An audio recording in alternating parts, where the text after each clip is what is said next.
What's up, everybody? Happy Friday. Hope all you're having a great day so far. Getting into this episode. First of all, I love the new kitchen set for Sonny.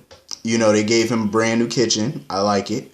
I really do like that kitchen. It's like, it's beautiful, you know, and I'm glad they gave a new set instead of that living room that they usually film in. Because the only sets that you really see in Sonny's house is obviously the living room, the foyer, and the bedroom. That's pretty much it, you know, but now they got a kitchen for him. And I like it because it's definitely going to be cool for the summertime. Because when the sunset comes in, you know, like not sunset, but when it's summertime and the sun be booming outside, it just, you know, plus he got the windows for it, you know, how the little nook area where you got the table and stuff and you got all the windows surrounding it. It's pretty hot, you know, especially it's going to look even better during the summertime when that sun is radiating through the window. It's going to look great. I like the new kitchen. I really do. I thought it was a welcome, you know, addition. I really did. I like it. I think they should start showing more kitchens in everybody's homes. And finally, I hope one day, before I leave this earth, I get to finally see the Quartermain kitchen that nobody's allowed to go into. That was always my dream, to see that kitchen. I always wanted to see it. I don't think they've ever shown it before. I would love to see that. I think they should start showing like different parts of everybody's house. I mean, we've seen Alexis's kitchen before in her house, you know, so I hope we get to see more, you know, homes and stuff. Of course, we see Lulu and Elizabeth's kitchen because it's an open space, so you can automatically see that. But I hope we get to see everybody else's, like Anna and stuff like that, and maybe even Kevin and Laura's kitchen, Ava's kitchen. I'm pretty sure Ava don't cook though. So far, what I've seen so far on the message boards and stuff, like people didn't like it today when Avery referred to Carly as mom. Let me break this down. I know people don't like it or whatever. I know people don't like that, but it's not uncommon for a child to refer to their step parent as mom or dad and stuff like that. Plenty of kids do it. And Avery is old enough to know, you know, to understand who her mother is, who, you know what I mean? Like, it's already been established. She obviously understands Ava is her birth mother. That's her biological mother. She knows that because she calls both Ava and Carly mom. So she knows which one is the one who gave birth and which one is her stepmother. Like, she knows, you know. So I didn't really see too much wrong with it. I just don't like how Sonny and Carly try to act like Ava's not her mother, but Avery knows that who her mom is. You know what I mean? Like, she's not stupid. She knows. So Carly and Sonny finally decided to tell Avery about the new baby. Well, they had no choice but to tell her because she basically walked in on their conversation about the baby. I'm happy that Avery is excited about it because most kids, when they find out that they're having another sibling, you know, a lot of times they're not too pleased about that because that means the attention is now going to be away from them. You know what I mean? And they start getting upset about it and feeling squeezed out. So I'm happy that she's happy about it. Like, when she heard about it, she was like, where the baby at? Where the baby at? So I'm just happy that she's excited about it because a lot of kids do not like new siblings because it takes away from their time with their parents. So I'm happy that she's excited about it. Of course, one person who wasn't over the moon, of course, is Sonny. I understand Sonny's reaction to it. I totally get it. Like, number one, obviously, he never wanted more kids. Even before he had Avery, he never wanted more kids. Avery just happened. This baby with Carly just happened. It's not something he planned. But, of course, that brings me to he needs to get a vasectomy then. I think it's time. Because we all know women can't have kids after a certain age. You know what I mean? But men, of course, we can have children literally well into our 90s, our 100s. There's no cutoff for us, you know, to get someone pregnant. There's no cutoff. So women, there's a cutoff. Us, there isn't. We can have kids until infinity, you know, till the end of time. So if he doesn't want more children, he may need to nip that in the bud. I'm just saying, you know, snip, snip. Get it done. To avoid these things in the future. Because we all know he probably going to sleep with somebody younger maybe in the future. So, you know, just to avoid it. I wouldn't be surprised, though, if that girl come back saying she had his child. You know, that lawyer that Carly hired a couple years ago when she was divorcing Sonny? and he slept with her. He slept with her more than once. So I wouldn't be shocked if she turned up pregnant in the future. I wouldn't be shocked. I'm just saying they might want to. Sonny should have called her and see if she had any little pouch, giving birth lately. I'm just saying. Because I have a feeling in the pit of my stomach that that's going to come back at some point. I have a feeling. I don't think that character is totally done. But I totally understand why Sonny's not totally on board with this, because he doesn't want to get attached to this child and, something goes wrong. That's why he's not really over the moon about it. But I did like the fact that Carly was being totally positive about it. She was like, you know what? Today, the baby is healthy. Let's focus on today. And I totally agree with that. You can't focus on tomorrow. You know what I mean? Focus on the here and now. Be in the moment. Be in the present. You know what I mean? You can't worry about what's going to happen tomorrow. Worry about it when tomorrow happens. You know what I mean? Just enjoy the baby. Enjoy, the knowledge that you have a healthy child today, and be happy about it. So I definitely agree with her on that notion. So anyway, moving on from that, Robert, we all know Robert is not a fan of Finn. We kind of gather that, but I like their little banter and stuff like that. I definitely do. Anna was basically trying to tell Robert to back off because she could see that he keeps giving Finn a hard time. But I kind of like it because Robert, even though him and Anna, they've been divorced for years, well over 20 years, he still obviously cares for her. You know what I mean? He's always going to have love for her. He's always going to care for her. And he wants to always make sure that she's good. You know what I mean? Like whoever she's with is worthy and, they're making her happy. That's all he cares about. I know some people was thinking maybe Robert and Anna could get back together. I don't see them getting back together because, number one, Tristan is not full time. He's not back on contract. So that's part of the reason I can't see it. Also, I feel like that ship has sailed between them. I still feel like they got a little chemistry, but I don't see the two of them back together permanently. For me, I just don't see it. But, we never know. Anything can happen. Finn is still on this trip about proposing to Anna. I'm like, Finn, don't do it. Don't do it. Please don't. Don't. Reconsider, think about it. See, this is why I say that, because I know people get engaged after a few months of being together and stuff. That's the soap norm.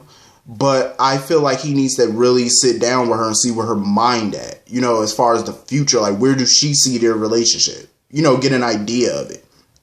That way it helps you to proceed the way you need to proceed. You know what I mean? Like having that conversation with her will tell you whether or not you should be proposing anytime soon. You know what I mean? I think that conversation is needed. You don't have to dance around. Like, you don't got to blatantly say, would you marry me in the future? Like, you ain't got to, you could kind of dance around it a little bit without being obvious. You know what I mean? Just to get a feel for what she thinking, because like I said, you don't want to propose and then be disappointed later if the marriage don't work, or she just proposed just to, make you happy or whatever. Because I really don't see Anna getting married again. I don't know. I mean, it's possible, but I'm just saying, I don't think he should be doing that right now. And of course, Robert has the ring. I have a feeling Anna is going to see that ring and she's going to see Robert with the ring. And she's going to think that Robert is planning on proposing to her. That's how I think. Because I'm like, why did Finn give this man this ring? I'm like, no. Because she probably going to find it and think something. Because, her and Robert been having these little tender moments lately. Plus, he's been giving Finn a hard time. And she's noticed all of this. So she probably going to think Robert is trying to, get back in the, get that old thing back. I'm like, yeah, I wouldn't have gave him that ring. I'm just saying, don't do it. So Lulu is back from Paris. Hooray, I suppose. I actually liked her idea about doing an interview with Ava. And the reason I like it, because I feel like this is exactly what Ava needs to up her plan, to, boost her plan and stuff like that. because she can use this interview to taunt Ryan and lure him out. Because wherever Ryan is, I'm sure he got a TV somewhere or some type of tablet or phone, something to keep up to date with what's going on. You know what I mean? So I think this interview could be used to her advantage if she does it right. She could talk about, she doesn't have to say who she's dating, but she could kind of hint around how she's moving on, how she's seeing somebody new. That right there will pique his interest once she says that, because Ryan is going to get tight and he's going to want to come back and reveal himself. You know what I mean? Like, I think she should use this interview to her advantage. Definitely. So I do think it's a good idea to do this interview. Most definitely. Because Peter at first was thinking, he doesn't know if Ava would want to tell her story and stuff. If she wants this plan to work, she will. Because this is definitely the best way to go. This couldn't come at a better time right now. You know what I mean? Her, Kevin, Mac, they're all, getting this plan up and running.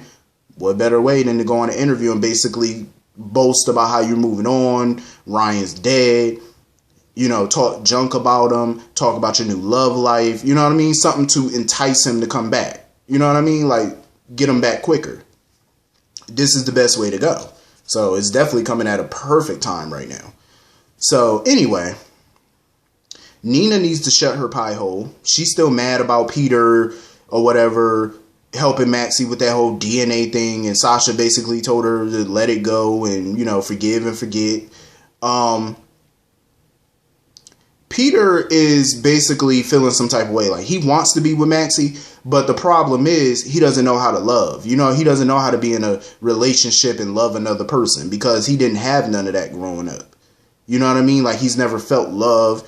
He's never given love. So he doesn't know really how to do it, how to go about that.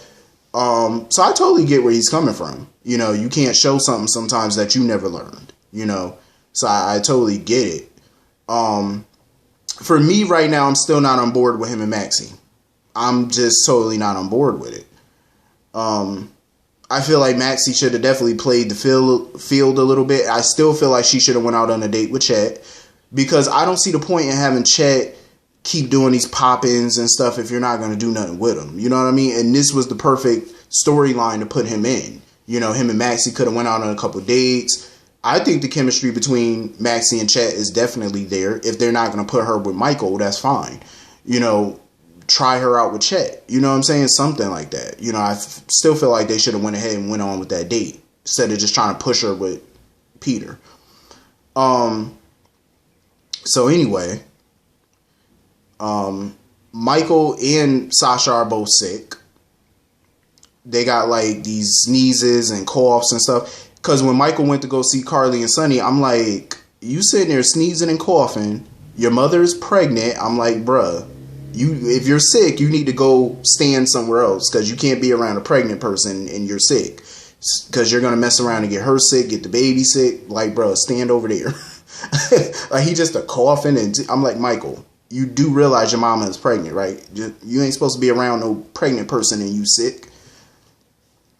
Coughing all that bad ear. You know what I'm saying? Like, go left. Nina was so obnoxious today when she went to the doctors and they went to go see Finn. She was like, oh, my daughter Sasha, she's sick. She has the flu or something. I don't know her medical history. I loved how Finn just shut her up. He was like, your daughter is an adult. She can tell me her medical history. I said, exactly. She was talking about Sasha like she was 5 years old. I'm like, she's not a child. She can talk. She know her medical history. Damn. Nina is just annoying, like obnoxiously annoying. Because at first when they were sick or something, I'm like, please tell me she did not give Michael some type of transmitted sexual disease or something. I'm like, because I don't know all the symptoms to everything, but I'm like, please tell me. Then, Finn gave her some meds and stuff like that. And Michael was asking her if she wanted him to go get Nina. She was under the meds and stuff, and she blurted out that she wished Nina was her real mother. I said, I said, okay, Michael, what are you going to do with this newfound information? I want to know. I really want to know. Because remember, she was sitting at the bar with Michael when Maxie came over and plucked that little hair out of her head. So I wonder if he's going to think about that. I don't know. Like, what is Michael going to do with this information? Because she quite clearly said, I wish Nina was my birth mother, my real mother. What is he going to do with this info? Michael, I hope you do the right thing with this info and tell Nina, or tell Maxie at the very least. Tell somebody. Don't keep this to yourself, boy. This needs to come out because I'm ready for this to come out now. It needs to explode because we've been going on back and forth with this now, and it's time for the truth to come out here. Now, moving on. I did like the scenes at the Quartermaine Mansion today. Kim. Listen, I totally understand where Kim is coming from as far as her not wanting Oscar to ride the motorcycle, but I'm glad that Drew stuck up for Oscar. Basically, everybody in the house stuck up for Oscar about riding a motorcycle and stuff like that. Because she talking about, oh, he could fall and have a seizure. Kim, I understand your fears, but this boy is going to die. He's going to have seizures. He's not getting any better. So who cares if he rides a motorcycle? It's not like he's going to get on it without a helmet. Jason's going to make sure he's safe. Like, come on, Jason has, had a lot of people on the back of his motorcycle, kids included. He knows how to handle that. Like, he's a pro at riding a motorcycle. He knows what to do. And like Drew said, they don't have to leave the property. They could just ride the bike around the property. You know what I mean? Like, she's just so overbearing at times. Like, I understand it. I get it. But at the same time, he's never ridden on a motorcycle before. He never will. So why not now? You know what I mean? Like, just pump your brakes. And I felt like she was being overly dramatic. Then she kept asking Drew, oh, why did you allow him to ride on a motorcycle? Are you really asking that question? The boy is dying. It's one of his wishes. Hush. God. Like, I understand. Like, I'm not trying to, be an a-hole here. Because I am sympathetic. But it's like she sometimes, even before all of this, like, she was just so overbearing with him. It's like, calm down. Relax. Like, let him do everything he wants to do. I mean, she didn't say nothing when he was talking about going mountain climbing with Drew. She didn't have no, problem with that. So what's wrong with him riding on a motorcycle? It ain't going to be like they're, riding around town on it. They just going around the property. He's going to wear a helmet. Jason ain't letting him on no bike without one. Just because Jason doesn't wear helmets because Jason doesn't have to. He knows how to ride a bike. He's a professional at riding it, so he doesn't need one. But he's not going to let no kid get on his bike without one. He ain't stupid. I do feel bad for her. She is losing her only child. But it's like sometimes, like, just chill with the dramatic sometimes. Like, calm down. But I do like how everybody was just rallying around him and stuff.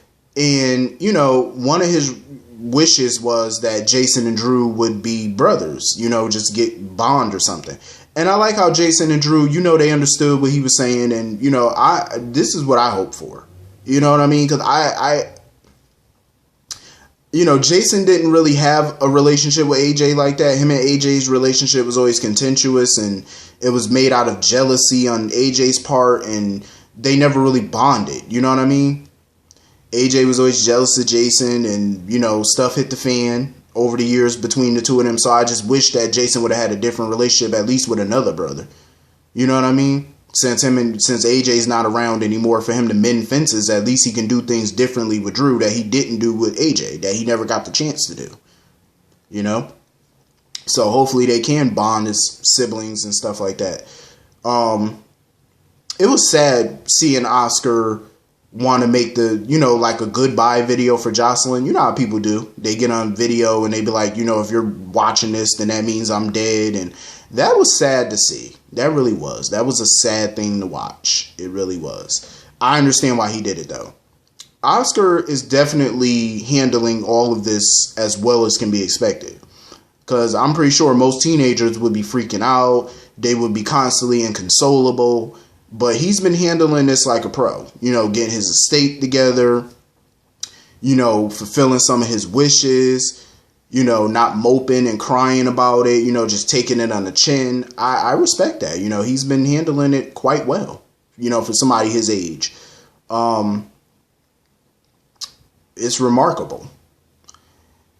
I did like the scene, though, with Olivia and Julie. And, at least he went there. He went there to lean on Kim. Be there as a support system for Kim. But I'm glad that he also used that opportunity to see his son. That's a good thing. And I am glad that he's there for Kim, because Kim is going to need all the support she can get. Oscar's time is winding down rapidly, which is sad. But anyway, this was a pretty cool episode. I thoroughly enjoyed today's episode. Hit the comment section. Let me know what y'all thought about it. And I'll see you all Monday. I hope all you have a wonderful, fantastic weekend. See you all Monday. Peace.